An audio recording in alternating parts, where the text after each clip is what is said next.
Folks, I know you're all having such fun conversations, but it is time to come back for one more exciting session on this, our first day of the conference. We like to keep things on time here. It's something we try to do. We could be here all day and all night. I know that, and have plenty to talk about, but we're gonna keep things moving. We have been talking, sort of really big picture and big ideas, and now for this last session of the day, we're gonna zoom into the state level to talk about how to actually design interventions, design programs, and design systems that work to promote economic mobility. And so I'm very happy to introduce our panelists for this one. We have Ron Marlow, Tim Probst, and Jennifer James, who are going to further introduce themselves and who they actually are, but who are our wonderful panelists. So thank you all for being here, and let's give them a nice warm round of applause.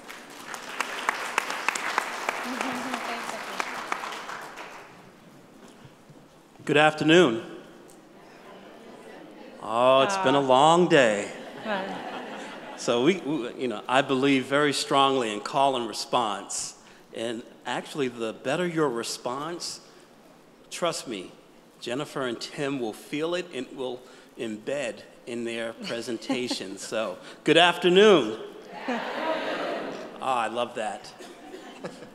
My name is Ron Marlow. I serve as Director of Workforce Development and Alternative Education at Action for Boston Community Development, Inc., a community action agency based here in Boston. But more importantly, today I am the moderator of this conversation. And we do plan to have this be an intimate conversation between Tim and Jen, and then with you.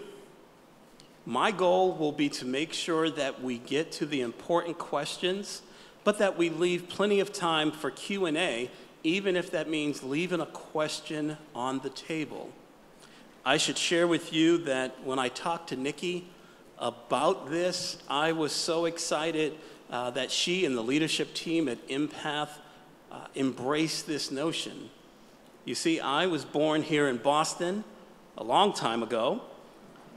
It was born at Boston City Hospital, a hospital created to ensure that those who were born in poverty had adequate health care.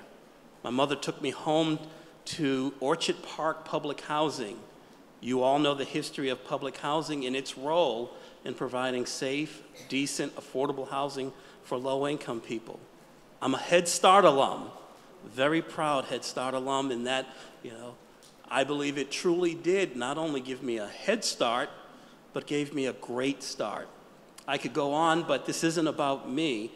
It is about my connection to this issue of how do we disrupt poverty, because I firmly believe that if not for the concerted effort of many, who knows where I would be right now, but I probably would not be here today. And with that said, I'm going to paraphrase in the words of Admiral Stockdale, and if those of you in the room remember him, great, I'm not alone.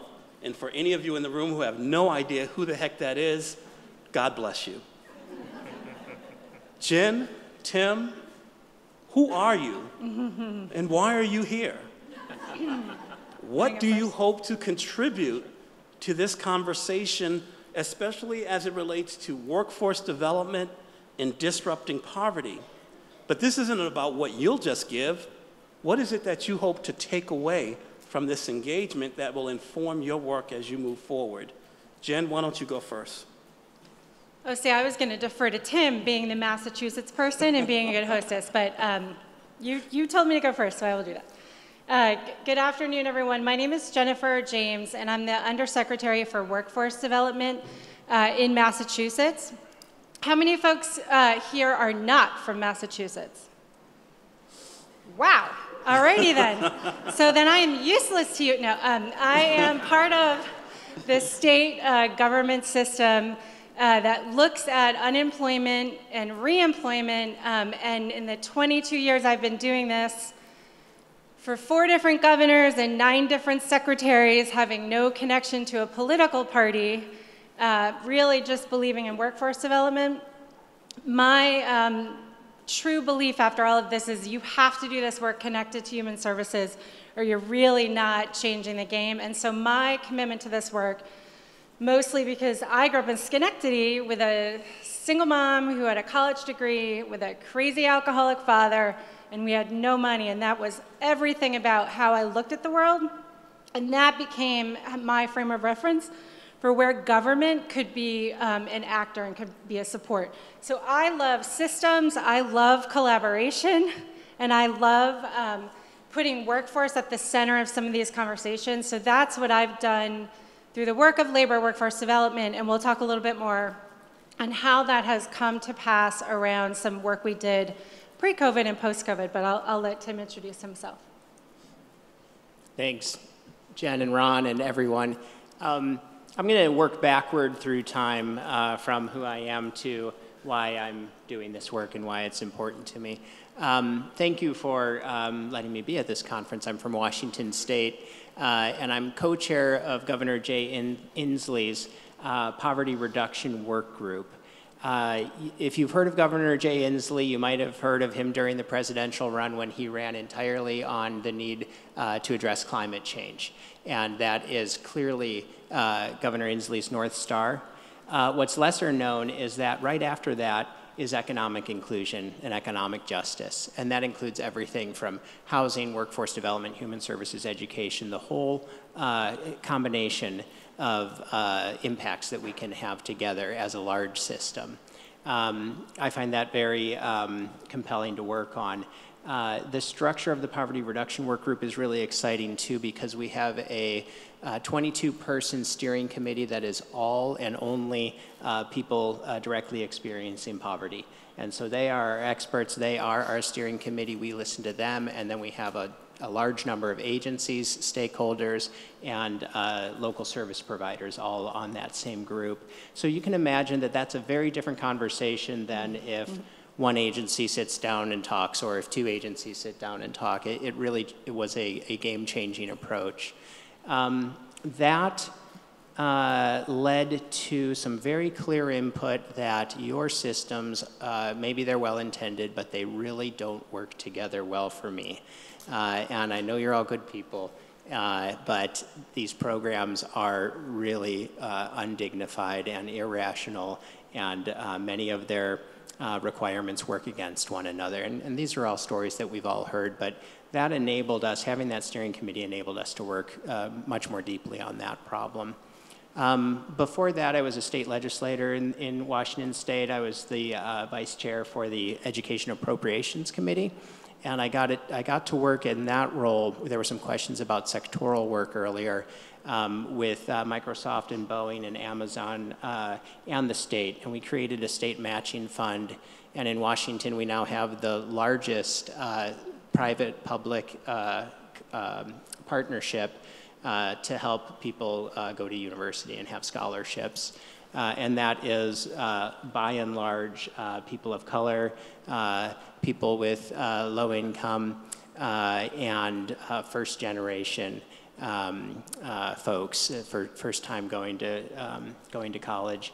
And they're advancing and doing better than their peers at the universities, and tend to graduate at higher rates and have higher incomes because we also build in a lot of the mentoring and support that needs to be built in there.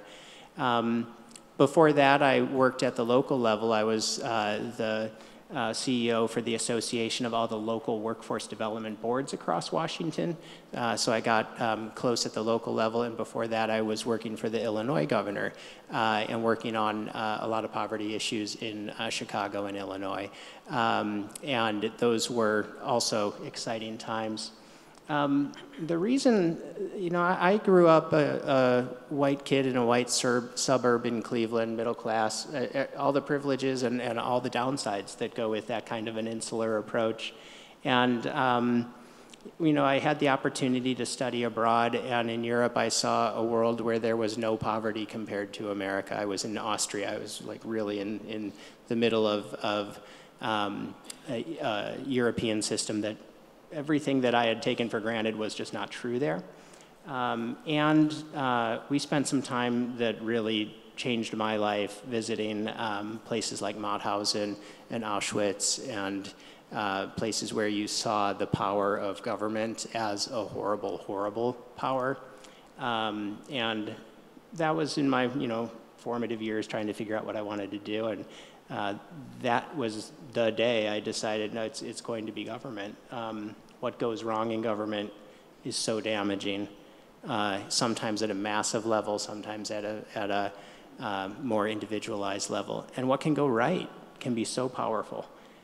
So I just have always found the power of all of us working together to take on a problem and solve it to be really inspiring. So that was a long way around the barn, but I wanted to give you a full introduction, and I really look forward to getting to know some of you over the space of time here. Thank you, Tim and Jen. Jen, Tim talked about well-intentions going astray. You talked about centering workforce development within human services, or at least human services activity. Can you talk about some of the efforts you've undertaken to center workforce development within a human services context, whether it be with educational or social service agencies, to really center humans in this effort to disrupt poverty? Yeah, I'm going to tell you a two-part story, I think. How many folks in the room would say you're in workforce development? Okay, not as many. How many human service-ish, right? Education. All right, so we got a good mix, right? So in pre-COVID, 2014, the federal government, my world is federal and state, so it's the little piece of the elephant that I look at. They moved this whole Workforce Innovation and Opportunity Act concept forward. And again, I said, I really deeply care about jobs. I care about job training and pathways. If you don't have those inputs, it's hard for people to move and change and move to a different level of economic mobility and status. But folks were, I would say, positively enthusiastic around the WIOA table. They wanted to be good partners. And this meant taking your traditional workforce system, transitional assistance in Massachusetts, which is SNAP and TANF, Mass Rehab Commission, adult education, kind of put everybody around one table. And we did a bunch of what I would call government type of collaborative things, right? With the, I think, first idea, Ron, of trying to put that person in the center. But it was our first go round, right? So we did a lot of stuff. First, we asked all those players to put integrated MOUs together. So instead of just talking one-on-one, get everybody around the table and say, well, what are we doing as a system? If you have a disability, how are we better serving that person? Let's bring our customers in and talk about what that looks like. Okay, hey, workforce board, this is what you're gonna do. DTA, this is what you're gonna do. Like really beginning to try to put the players and the pieces together that way. So that was an early stage process. It's very helpful. Got a lot of people talking who hated each other, who were like fighting turf wars, who frankly lived on like decades of labels of like, your system doesn't serve our people, really just started to try to break down some of those conversations. We did things like co-locate staff and create better technology and improve referrals. And I'm not knocking that, I sound a little tongue-in-cheek, and back then, frankly, that was a lot of work, and that was a new opportunity for workforce education and human services to see those relationships differently. But as Tim noted, many people will still, then they'll get really honest. Okay, that's great that you're helping to make better connections. What we immediately ran into, because this was like 2015, 2016, in Massachusetts, the economy was booming, and Governor Baker said, hey, there are a ton of jobs out there, and there are a lot of folks who want to go to work. What's the problem? Why can't you just magically make that happen? And the immediate story that we got from a lot of clients, customers, consumers, job seekers, we all call people different things in our different systems, was that going to work created an immediate disincentive relative to entry-level wages, right? How many people know what the cliff issue is, right? We talk about the problem. Actually, not that many. How many people know what the cliff issue? Okay. All right. Whew. So the career centers and some of the workforce players are saying, you know, it's great that you're going to put money out to fund job training programs, but if people land in $18, $19 an hour jobs, they have a ceiling by which they can achieve those outcomes. They're going to limit what they can do, because if they go full time, if they take that extra step, the loss of support on the other side, people who are bundling public supports, is so great, it's not worth it. And just think about housing in Massachusetts. The cost of housing in Massachusetts is ridiculous. And so to make that economic jump, it's insane. So a lot of the work around WIOA was great. It was the right thing to do. It's work we are going to continue to do. But the real issue that floated to the top was this challenge of inconsistent rules across benefits when you go to work. Disincentives inherently baked into those benefit programs when you go to work. The inability and cultures of those systems to promote and even coach people to go to work. The mobility mentoring model of empath being the, in my opinion, creme de la creme of how you do that kind of work. That was not the culture, right? And so how do you take massive state systems and infrastructures and try to look at moving people, giving people opportunity, when if they do what you ask, their net resources go down. And by the way, the people that are engaging with them, that isn't the culture or the job that they're being asked to do. So we were all kind of just in the middle of, okay, what do we do about this?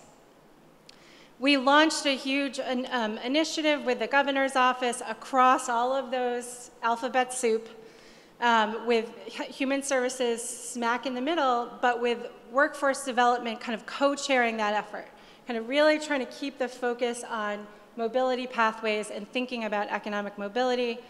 And we got into the weeds. We looked at all of those inconsistencies. And the end result of that initiative was, one, some new data sharing. So for the first time, we were able to see families across multiple systems and do outreach and target engagement for families who were needing supports the most. And we did that through some large-scale data sharing efforts, putting the family and the person in the middle of that data question. We started doing some work around individual benefit reforms. So TANF and SNAP and Voc Rehab and a lot of the programs that wanted to be at the table had to go back and change some of their rules to stop counting workforce income and stipends against their income thresholds, to think about extended disregards when someone is utilizing SNAP or childcare. They can keep those things longer as they're trying to build that runway. So we did some individualized agency reform work. We looked at what all of you know, which is at the end of the day, it comes down to that mentoring and coaching and having a long-term support in that person's life. Well, we all run agency benefits. We're not long-term life coaches. We're not. Like even the public benefit system that is the mass hire workforce development system is the mainstream employment system. They are not funded and coached to design and coach someone over a decade, right? So we had to really look at some of those infrastructure issues as we tried to implement some individual agency reforms. And to the credit of my colleagues, they did amazing work on making some of those connections for families, but it still isn't enough. And so as we talk a little bit later about innovations, this has led to a new, I would say, government use case concept that we want to move on, that takes the lessons of all of that work and a bunch of pilots that we funded, kind of like sector programs on steroids. We funded education and training partnerships with all the wraparound supports. So agencies and organizations that ran those models, they had a state SWAT team that they could call when a client, job seeker, customer, participant was getting stuck in one of their benefits programs. They could solve that problem for the enrollee. And we had flex funds so that that family could tap into funding when an emergency arose that government wasn't already set up to pay for. And then we had that, again, that concept of life coaching, financial coaching, career coaching wrapped into one as an expectation. So those were just baby pilots. They were small pilots we put forward. Now we're looking at can you change state government systems? How would you do that? And I'd share in a little bit some ideas of what we're going to focus on. But I will turn the floor back to examples from our sister state. Tim, what have you done? Well, it's A lot. Thank you. That's so impressive. Massachusetts is such a model for the nation. Back at ya. Yeah, I'm going to be calling you and asking for more advice. It's interesting just in the morning sessions, so many of us are pointing similar ways. I was talking to Jahi and Joy from Franklin County, Ohio. I'm not sure if they're still in the room, but they're doing very similar things, and then some of the examples that came up. But everybody's trying to get these systems to work more closely together. And that's already happening in areas all across Washington too. So one of the things we did was put together a grant system using the federal workforce funds. And this is a Department of Labor best practice. It's something that is okay for any state to do with their WIOA workforce development funds. And it essentially just layers on a few specifics and then lets local partnerships kind of go crazy, right? So the first thing we did was say, okay, the first requirement is you do have to form a partnership with the whole set of education, social services, people of color, communities representing people of color, and make sure that you put people experiencing poverty in the driver's seat. So that had to happen locally first before they could apply. And then it was, you have to create a system to get people everything you can possibly get them. It was funny, this kind of came out of the UI side of the house. You know, the dislocated worker program knows that a person isn't really ready to work with them until they have their unemployment insurance, and then they're ready to think about, okay, what should I do next to get the next job? And so they kind of applied that model to the WIOA adult and disadvantaged youth programs and said, the first thing we need to do is bundle everything we can for each individual. So if they don't already have housing, we have to figure that out. If they aren't already using SNAP or Medicaid, we have to help them figure that out all the way through all the programs, LIHEAP, everything. Certainly childcare, transportation, and so forth. So that became part of the one-stop approach. But much more than just one stop for workforce services. It became more of a one stop for everything you might need. And then each area got to do it the way they wanted to. Spokane put everything in one place. They have a Spokane Resource Center. It is literally a one-stop system with 3 different buildings all around the same parking lot where you can get everything. Tacoma used their 211 system and did that all virtually, which worked out well because we launched this about 6 months before the pandemic started. So, and the second element was we can no longer say once a person gets a job, that's a success, regardless of what the job is, regardless of how many hours or how much pay. And so MIT has a self-sufficiency calculator. It's very, very similar to University of Washington self-sufficiency calculator. And so everybody has to use that to identify what the self-sufficiency goal is for a household, for a full household, based on their household characteristics and what the cost of living is where they live and everything else. And then you need to develop a career plan that first of all bundles those social services, but then builds a career plan to their personalized, customized wage goal, which is self-sufficiency, where it's, you know, 45,000, 52,000, those kinds of levels. That changed a lot. That changed a lot in terms of people going straight into job search versus maybe doing a little bit of job training or going on to the full college and university pathway or apprenticeship pathway too. And then finally, there was a clear requirement around equity, and our caseload and case mixes changed dramatically toward people who are unhoused, people of color, low-income people, and it has been pretty powerful. So that's been something we did with, as a governor's initiative with the WIOA funding, and then the state legislature liked what they were hearing, and so they put in state money too, and we're expanding it now with state funding, which is really nice because there are those gaps that WIOA can't do, and now we have state funding that can fill in some of those gaps as well. Excellent, thank you. I'd like each of you, in the freedom of this room, Tim, you're 3,000 miles from Washington. Jen, we're at the end of the Baker administration. And that means I lose my job. And so you may be a little freer. It sounds like you both have done great work as part of teams, as part of systems, you know, but as you think back on your tenure and your journey, what one thing sticks out to you that, you know what, I wish I had a little bit more time to undertake? And most importantly, if given that time, how would you go about undertaking it? Tim, why don't you go first? Right. It's a great question. I think the regret that I would have is having spent too long, and I think with our whole system in Washington State, doing our darndest to make the system work, even though really the federal system has never been designed to work together as a whole. You have nutrition benefits run by the Department of Agriculture created in the 30s, right?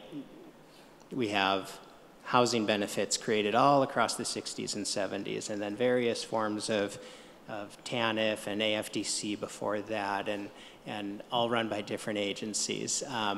The workforce system from JTPA to WIA to WIOA, that they are all incredibly separate and incredibly balkanized, and I think we all know that.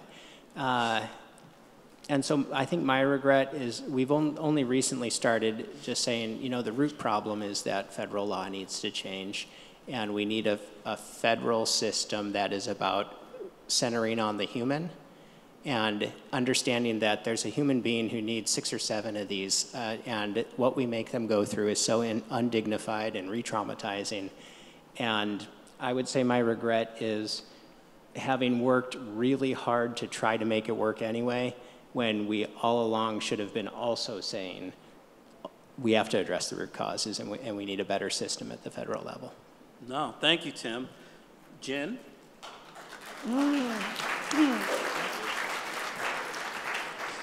Yeah, I think I'm sorry, you know, the first applause is always daunting to whoever has to come after it. So Jen?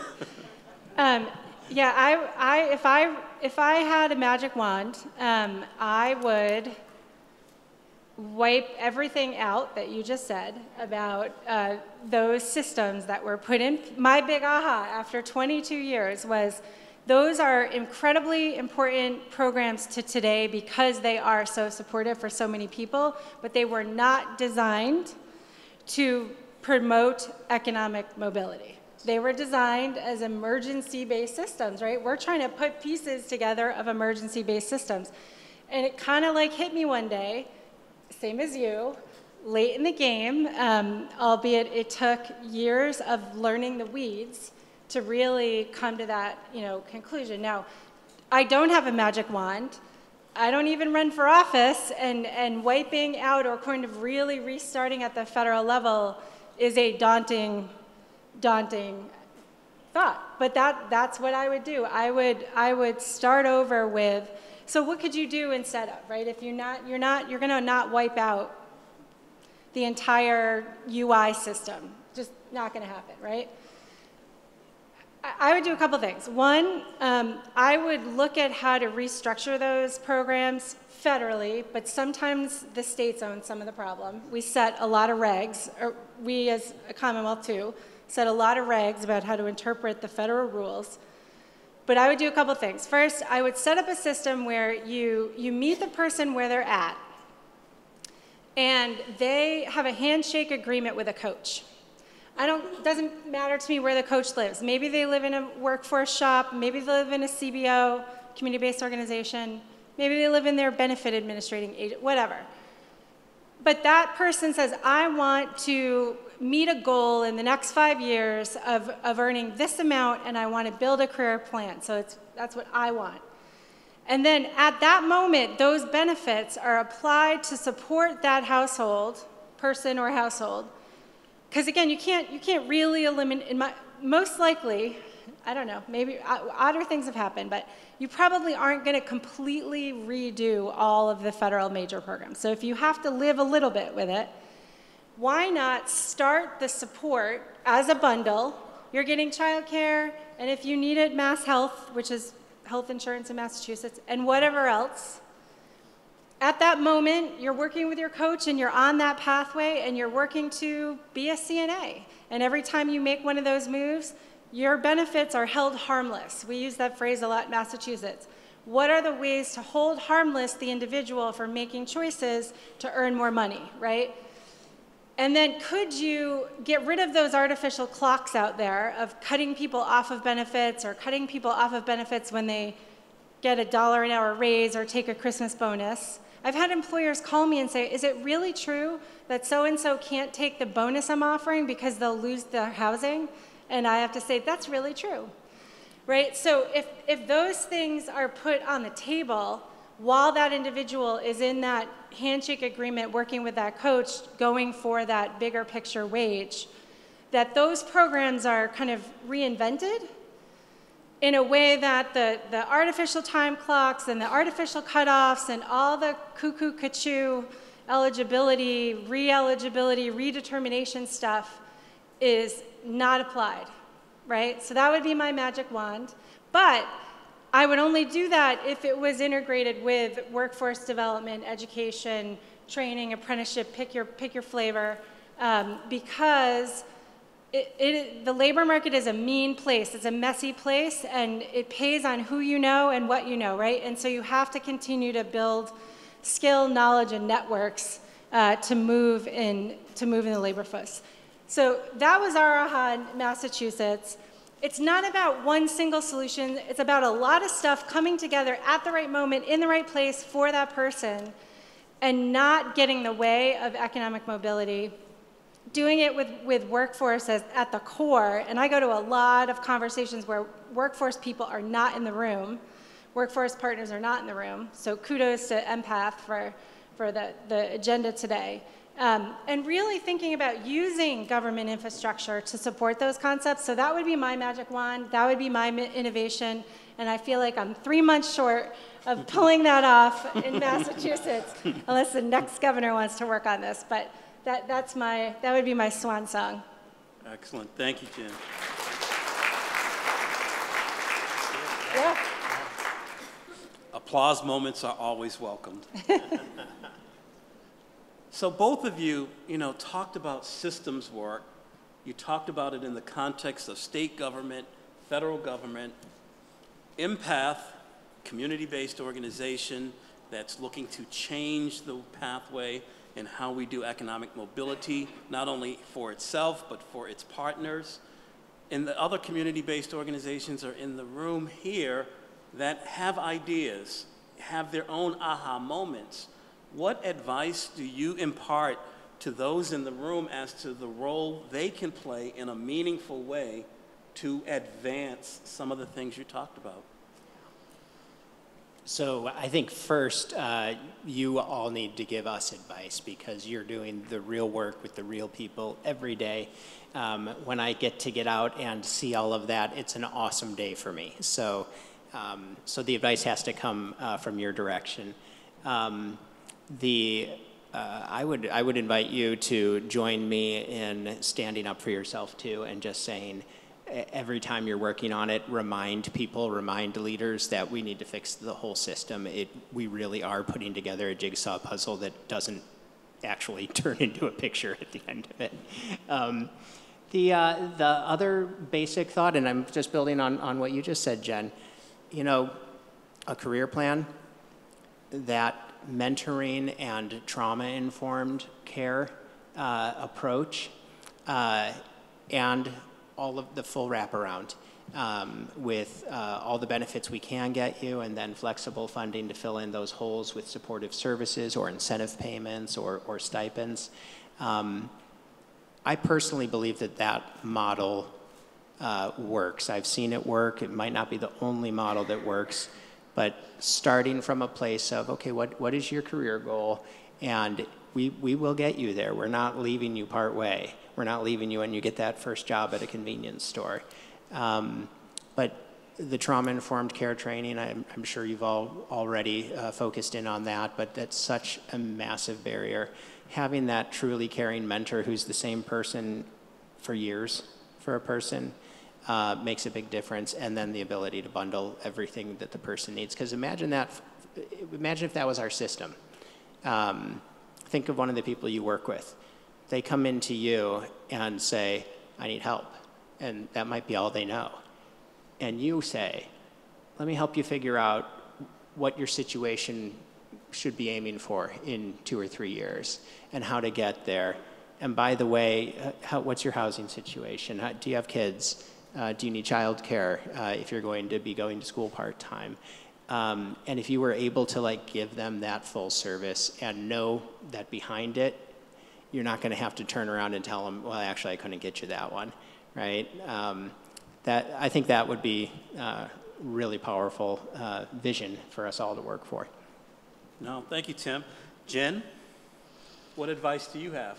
Yeah, I wouldn't give a lot of advice. I think I agree with Tim, because I can't imagine Massachusetts doing its work without community organizations. I pre-government worked in a community development corporation in Boston, and it is in many ways the fabric of the network that goes to where people are and makes a comfort level that government just doesn't bring. And so it's hard to deploy and leverage federal or government supports that can be very, very helpful, right, without those relationships. So I would hope, and I hope this is true for community-based organizations in Massachusetts, that you see your government partners, people like me, as a friend, as an ally, people who are able to take what you know and try to drive it into some of those structures that make it so hard every day for people just to put food on the table. So I don't know where you would even draw a line anymore between those organizations. I would also say that employers are a pretty important partner, and I'll say that as a workforce person.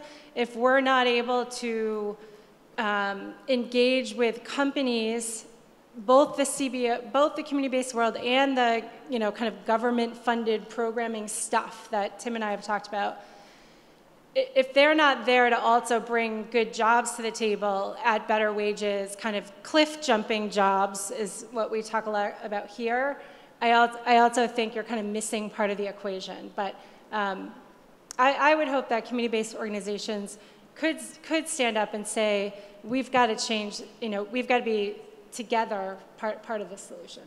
Oh, thank you. So I'd like to do a time check, because one of the commitments that I made was that we would try to devote a quarter of the time of this session to Q&A, and Jen and Tim both agree that that's where the fun takes place, that's where the real answers come about, because you all have questions that I couldn't think about or wouldn't think about, and it's so important for you to have an answer. So could someone give me a time check? What time is it? We've got 20 minutes, so it's perfect. Oh, Tim said we have 20 minutes, and then he said it's perfect. I agree with you, Tim. I should share with you, I've been in government probably too long. and I jump between government and the nonprofit sector, but one of the things I always tell people is this: you should understand, for those who engage in public speaking, we operate under a different clock. In our minds, 2 minutes have gone by. On your clock, anywhere from 8 to 10 has gone by, and that's why we sometimes miss our marks. I'm going to stop there because I think Jen and Tim hit the last important question I had, and I really want to open this up to Q&A. Please do not be shy. If you're willing to stand up when the mic comes to you, please stand up. Don't be bashful about saying who you are and where you're from, and feel free to direct your question to either Tim or to Jen, or both. And if you really want to have fun, direct a question to me.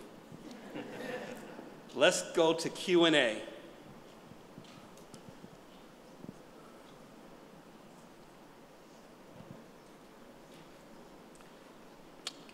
I know there are questions.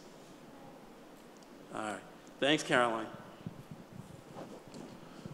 So thank you so much, Tim and Jen. I'm Brian Light. I'm Chief Operating Officer at the Center for Urban Families. We are a Baltimore-based human service organization, and one of the main aspects of the work that we do in terms of programming is, in fact, workforce development. So this was very, very helpful. But my question really gets to a more fundamental challenge that our organization is having, and I suspect many workforce organizations in this room, and that's getting individuals in the door. And I don't know if it's because of the pandemic that people, for some reason, are disillusioned, or maybe they don't feel that they need workforce development services. Perhaps it's because employers are casting a very wide net, and people are getting jobs. We hope that they will keep those jobs, but time will tell. But when you look at, and both of you talked about WIOA, when you look at some of the WIOA data, particularly around the adult program, you saw in program year 2016, I think it is, 1.1 million participants in WIOA. That number has since dropped to 264,000 in program year 2020. So I'd love to hear from you all in terms of what can workforce organizations like ourselves do to attract more people, and how can we best support those individuals who definitely need our services. Thank you. No, thank you for your question. Either Jim or Tim, in whatever order you like. A couple examples from Washington State. So the Economic Security for All program that I was talking about, we call it EXA, it started right before the pandemic. But it did continue growing through the pandemic. So that was, reversal of trends. And of course, you're not alone. Everybody can't get people to come out. The universities, the colleges, the apprenticeship programs, the employers can't get people to come out. And so WIOA isn't alone in being under-enrolled. A few examples, and they're so different. Southwest Washington ran radio ads. Not a super exciting, super innovative way. They ran radio ads, but they ran the ads with the targeted message that, we want you to come in. You are welcome, and it worked. And they had more people coming in. In the Seattle area, they worked with trusted voices, trusted community voices, and asked those community organizations to reach out for them. They also hired people directly out of the community, out of communities that aren't usually using WIOA. And so they used the natural networks to make that happen, and that worked for them. North Central Washington, which is a lot of agriculture and stone fruits growing, as well as some manufacturing based on low-cost electricity. They said, let's go into the schools. And they went to the schools and said, tell your parents. And they went to the parents' meetings and just kind of used that grassroots approach that worked really well for their community, face-to-face, as much as they could. So I think it's very specific to community, but I think recognizing that there's a whole group of people who don't even know about us and need to, and whom we could really benefit. and just going and finding them. Go to the food pantry and start talking to people, right? But it's a really important issue because all of us are, in my opinion, all of us are pretty under-enrolled, especially compared to the size of the problem. Thank you, Tim. Jen, you have anything? Yeah, I love this question because it's like all we're talking about right now in Massachusetts. And I would check, you know, all the things Tim mentioned, but just to add to some other places where we've tried to be creative. And so in Massachusetts, we went from like 140,000 people a year coming through what we call the mass hire system. So we statewide branded all of our workforce programs pre-COVID, and that was extremely helpful in building outreach and knowledge. But we went from about 140,000 down to 70 this year. So same effect, right? And we were prepared for 200,000 people coming off of UI post-COVID, that they were going to kind of flood the crickets. No one came in, you know. So I think it's a little bit the labor market. We have 350,000 job openings in the state and 120,000 unemployed people in Massachusetts. The math is just off, right? It's in a good way for the worker, in a tough way for the recruiter, for the company. So we've been doing a couple of things. We've been working with CBOs and with local programs to blast email market, a recruitment opportunity to every claimant that we have in our data set at the state level since pre-COVID. So we can go in there and we can say, oh, you're running a manufacturing program? Let's look for claimants in the system with this type of work history or potentially in that region. And so we've been working with a lot of partners to basically use big data in a better way around some of that work. Lots of statewide marketing campaigns. We're about to do a big future skills push. Instead of trying to angle the system on employment, we're trying to look at a campaign to kind of get to that public consciousness about, do you want a better job? Can we get you to engage with mass hire, engage with all of our partners who are running these programs of money, and get people hooked through that concept of, do you want a better job? So we're trying to, it's just different though, right? Normally programs have more people asking to enroll than they have slots, and it is fundamentally the opposite.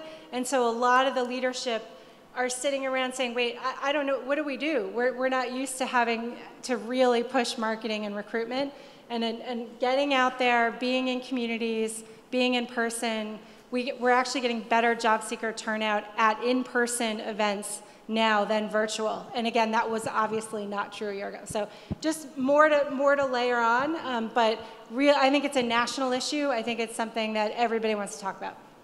And just real quickly, at ABCD, we had used many of the methods that Jen and Tim talked about until someone of our younger staff said, why aren't we using social media in ways that people use social media?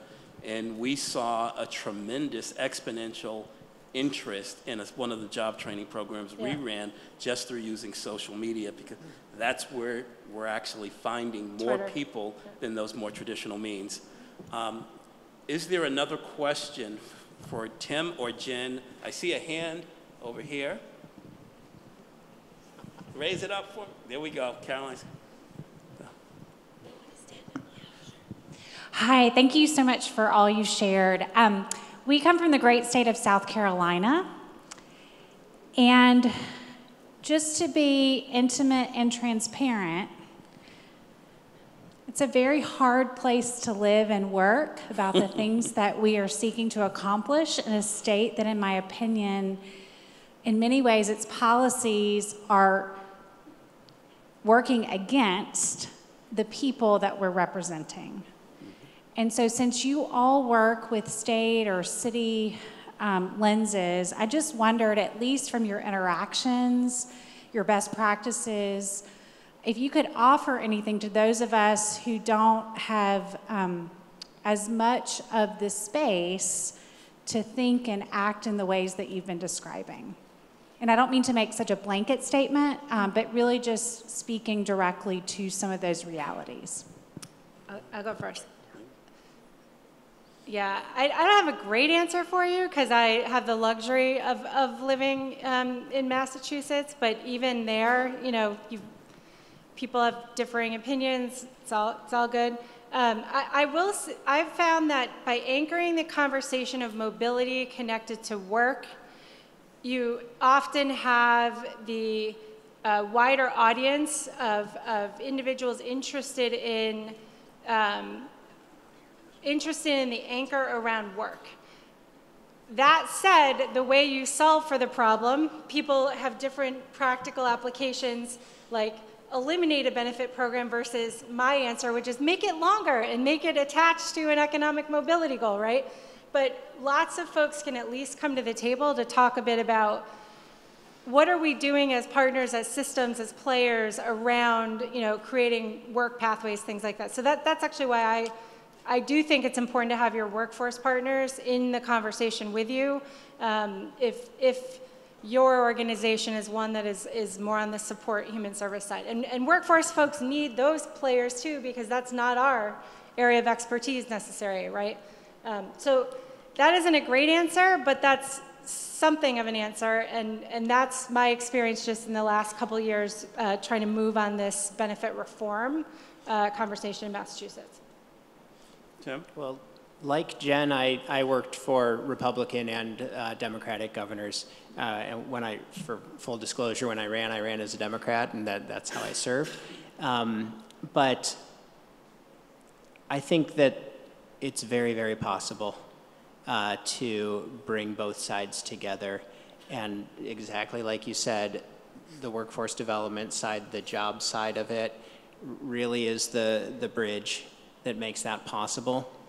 I'll add to that the downside. As soon as you get into budget, somebody figures out how much it costs, and that gets hard, right?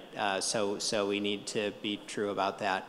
But as far as speaking in a way that doesn't use trigger words, talking about we're trying to help people reach the American dream, it's going to save the government money too.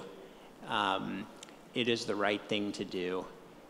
These are all messages that work across 95% of all Americans, and they're also totally true. So that's helpful. If you use trigger words, you basically, you get like three shots at that, and then you're not credible to half of the people vote, or maybe 60% of the people voting on your reform ideas. But I find it very doable. So when EXA has a state bill too, and it passed the Senate with 1 very far left and 3 very far right folks voting against it, and then it passed the House Appropriations unanimously. So it can be done. Also, when you're doing that and you're including the bundling of services, that's where you get some free rider return on that, because you're talking about workforce, you're talking about jobs, but you're also talking about the fact that people have to be stabilized first, and that kids who grow up under incredible stress and trauma are going to have a harder time of it. And that kind of makes the bridge to talk about all of the rest of it, which is even harder sometimes to get across to the full set of voters that we're looking at. So, but it can be done. No, thanks. We have time for one more question. I got you. Thank you. Hi, my name is Carlin. I am from New Moms in Chicago, Illinois, where I work as the Learning and Innovation Project Manager there. So at New Moms, we have an amazing social enterprise called Bright Endeavors. It's our candle making company where our moms work there, and they're learning, and they're getting all of these wonderful wraparound skills and services there.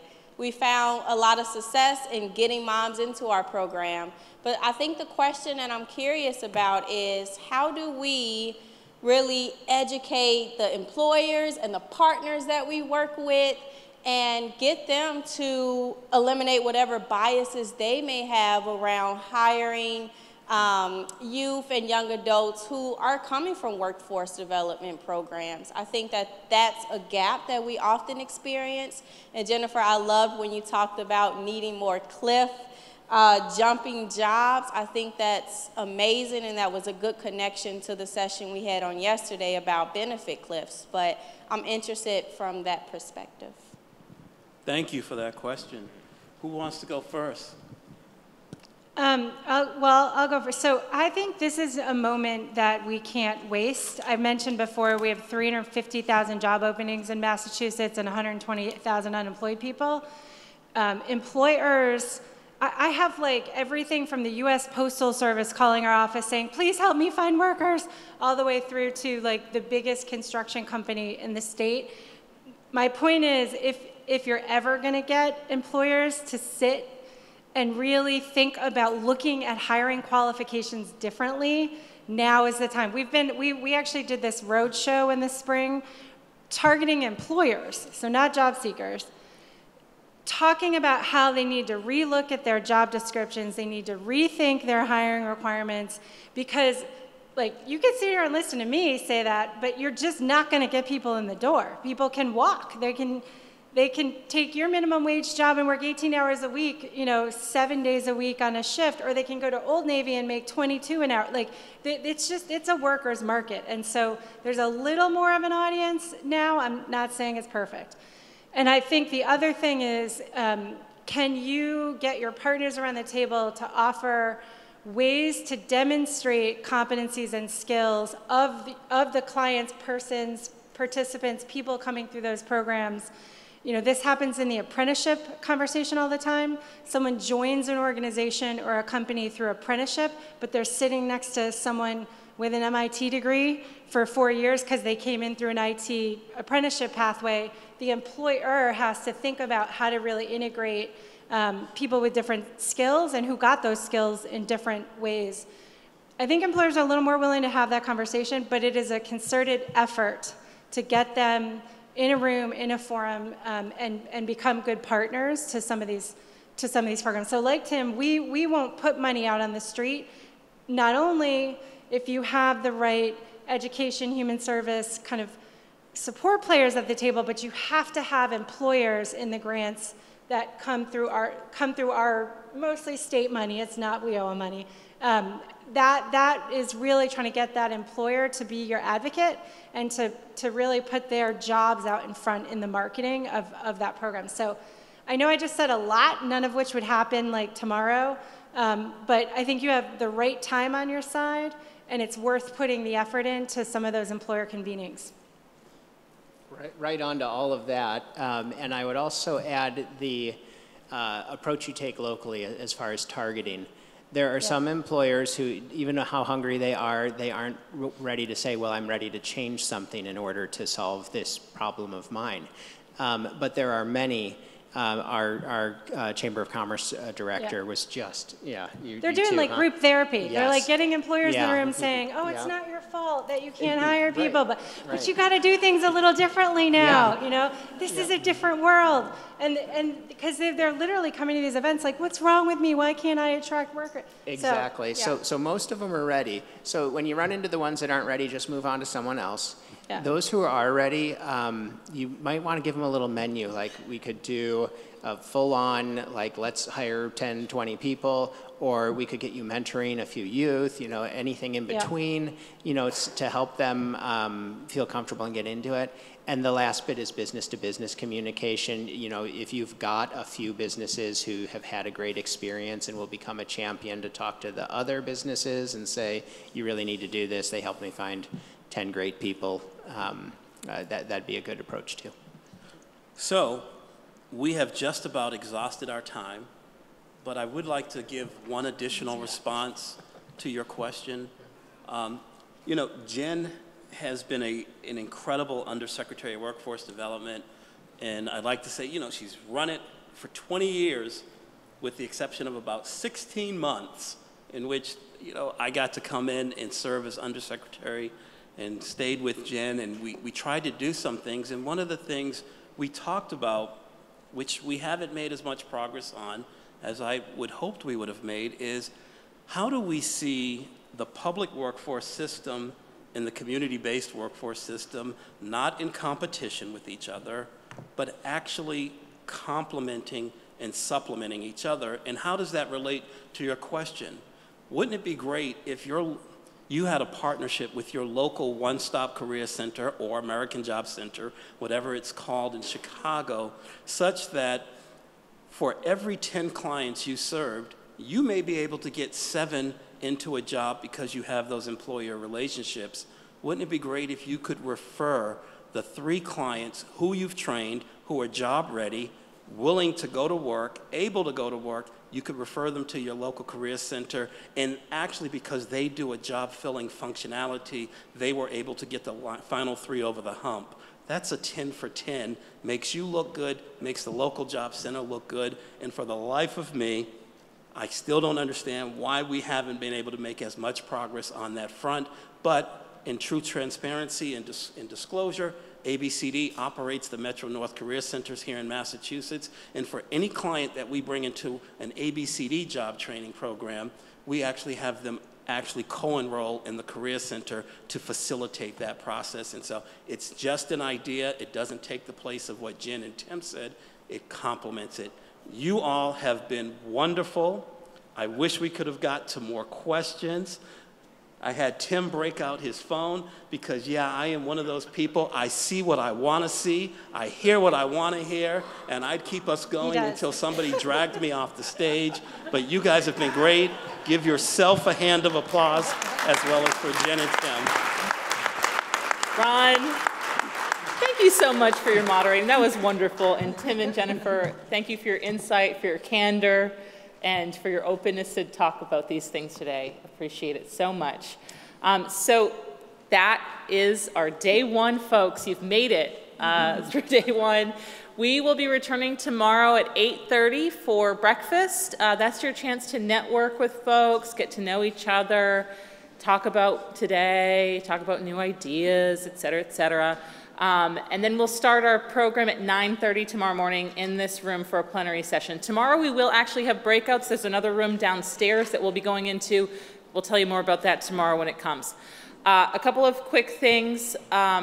In your Whova app on your phone, please rate the sessions as we go. Go ahead and give these guys a rating. I think it was wonderful, but you know, let us know what you thought. And the other fun thing that you can do in the Whova app is to connect with other people. And so you can actually send folks individual messages if there are folks, and you can actually see all of the other conference goers. And so if there are people that you want to connect with, maybe during breakfast tomorrow morning, that would be a great thing to do through the app.